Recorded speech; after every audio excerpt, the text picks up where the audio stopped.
Tila hindi pa raw malunok na mga host ng Eat Bulaga ng Tape Inc. ang pagkatalo sa TVJ pagdating sa kung sino ang original na may karapatan sa Eat Bulaga at EB. Samantala, ibinasura na agad ang apela ng Tape Inc.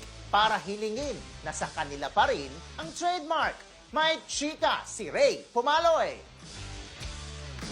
Naku. Eto na nga. Ayaw tanggapin ng mga host ng Eat Bulaga ng Tape Inc. ang desisyon na inilabas ng Intellectual Property Office na nagkansela sa registration nila sa trademarks ng Eat Bulaga at EB.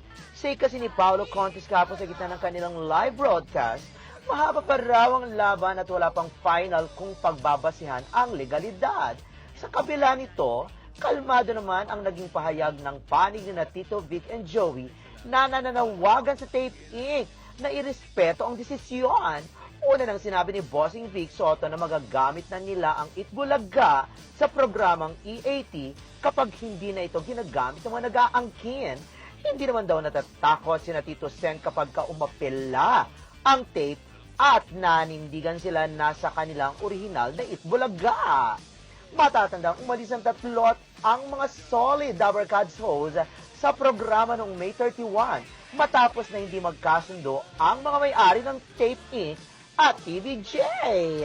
Ito, sila pumalo ay ang showbiz marites ng abante sa tabloid. Sa akin yun na lang kaigiwang Eat Bulaga para walang away. Tuta, dati naman akong host ng show, no? Aminin! Charette! At walang natrasang balita! Ano na magiging title? Bagay si Ray naman mahilig yung mga bulaga. Oh. Lang na, Kedin.